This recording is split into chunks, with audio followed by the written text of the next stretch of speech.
Hey, it's time for another Naga Notes podcast, and we could not be happier that you are joining us. I am Jake Wiskerson, your host, and today's podcast involves a conversation with my old mentor. She's not that old. She's old to me. Old meaning former. Oh man, for a guy who teaches people to communicate and is a language aficionado, I really need to clean up my own language. Anyway, Gail Falstich is my former, not old, former mentor. She guided me through my supervision when I was just but a young intern pup. And we explain all that in this podcast, what a supervisor is and what an intern is, because we believe that it's important for the listening audience to know that if you're hiring a licensed clinician, they've gone through a pretty robust process to get to where they are. And that's not the be all end all. I've said that multiple times that hiring a licensed clinician to help you is akin to hiring an auto mechanic to help you fix your car, doing things that you can't otherwise do yourself. I know a lot of us out there can do our own car repairs, from very basic things like changing the bulbs and the headlights or the taillights to cleaning your mats. But some of us need a little extra help when it comes to, like, brake replacement or oil changes on some of the more advanced automobiles.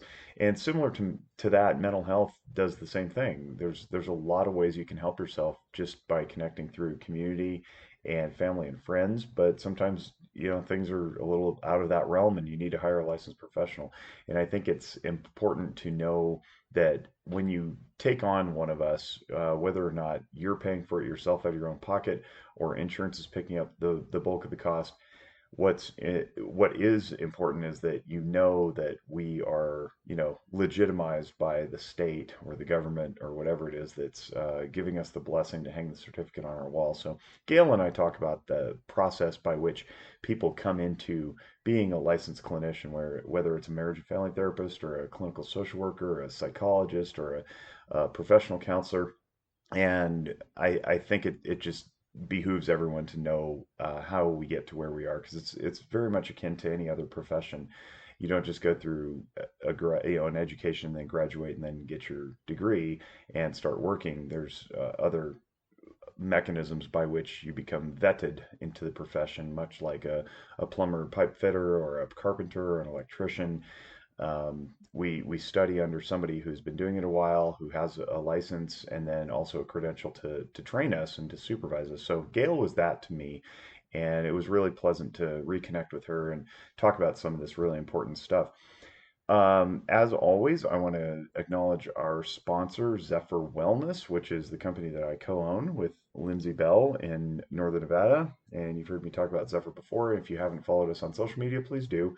We're all over the place: Instagram, Facebook, Twitter, and YouTube, particularly. I'm going to start posting some more stuff over the holiday season, and hopefully you can download our free content and just enjoy and make repairs in your own life wherever you see fit, and stay out of my office. Really, like, that's the point, right? We should be empowering people to make choices that benefit themselves so that they don't necessarily have to hire a licensed professional. And if you do, that's fine too. We're here for you, and that's the whole point. We're trying to, what they say, yeah, destigmatize the profession so that we're not some spooky people behind the curtain, practicing some sort of occult religion. That's not what we do. So zephyrwellness.org, and then follow us on social media. Follow any of the other really excellent clinicians out there who are putting content out there that benefit and improve your own life. Also, Audible. If you want to go to audibletrial.com/noganotes, you can download a free, yeah, you get a free download, but you also get a free 30-day trial to explore what they're all about.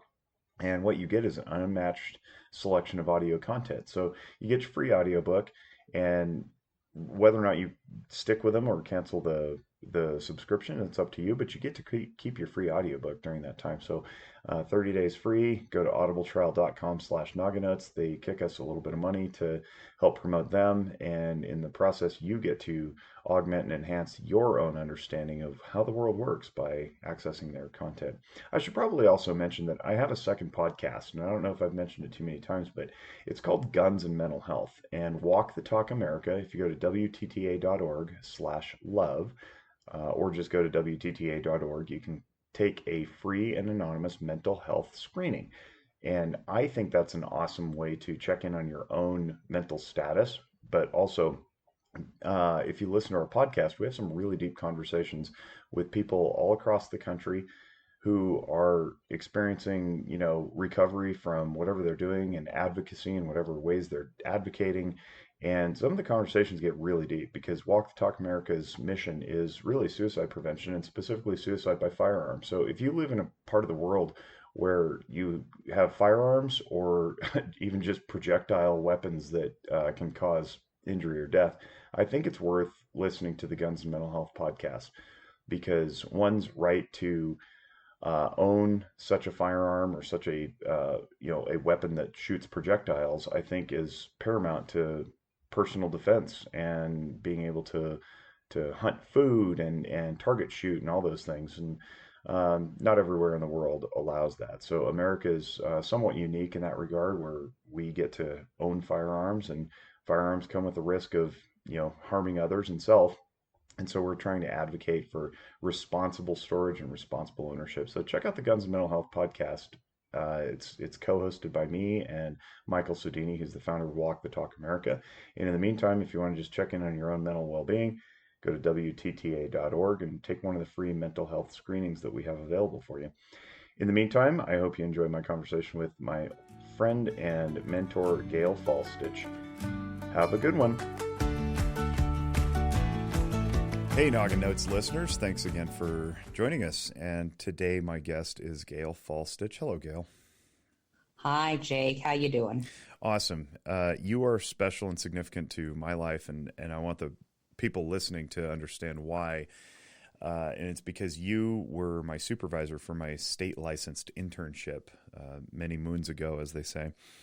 And I thought it would behoove the listening audience to help explain what an intern is, what the role of a supervisor is, and also to help create some context around why our profession should be taken seriously, because there's a lot of effort that goes into this, not just from the clinicians who train up, but also to the mentors who surround them. And you were that for me. So I guess we'll start with a little introduction. You can tell everybody what you're doing. You're retired now, but tell them what you did before you were retired, and Before I was retired, I'm a Reno native. I did all of my schooling here in the Valley. Well, not all but one year. I went to University of Pacific for 1 year in music. Huh. I didn't know that. Now you know. And I came back and got a general studies degree because I couldn't figure out if I wanted to be in psychology or music. I just couldn't figure it out. And they're so related, right? So got a general studies degree and then got into the master's program for counseling and educational psychology.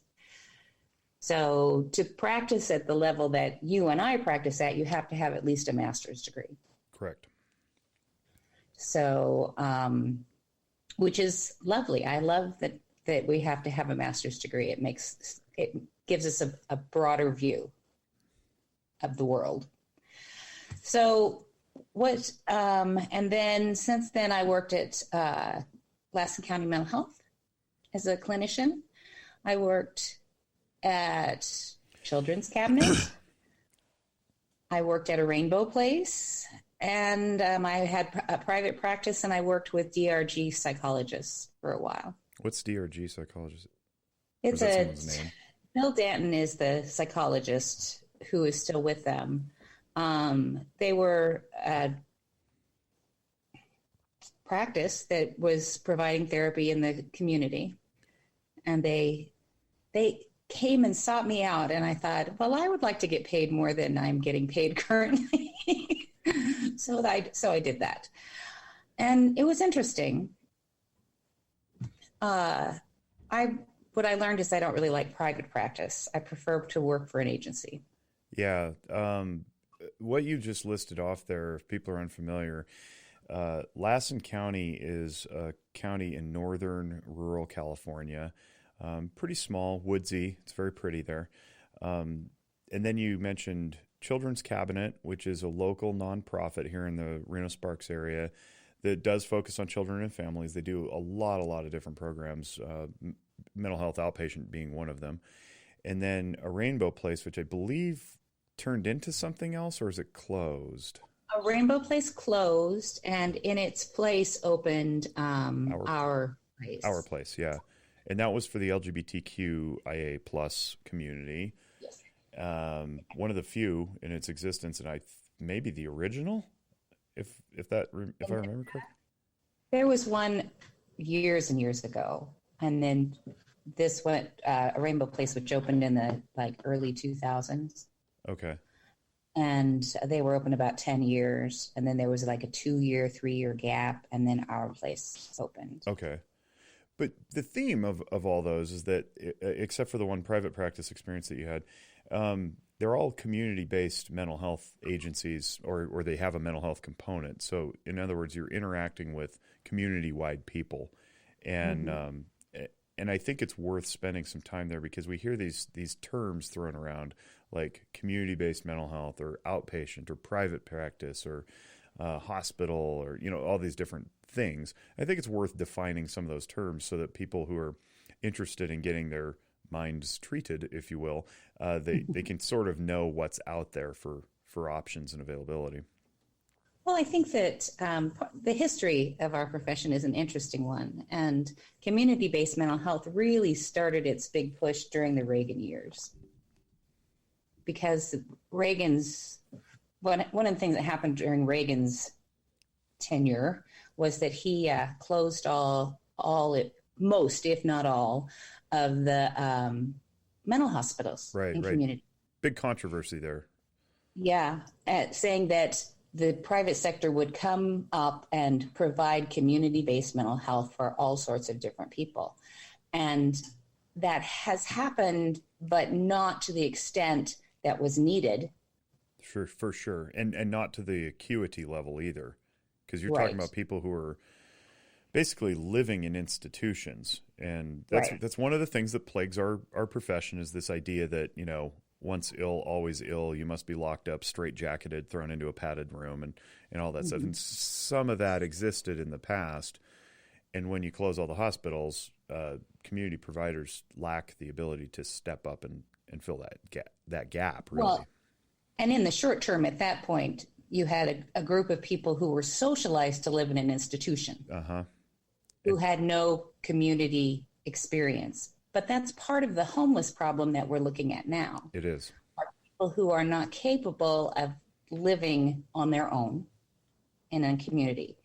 Now, marriage and family therapy, as far as I'm concerned, can speak to some of that, but there's more that needs to happen than what we do to address the full issue.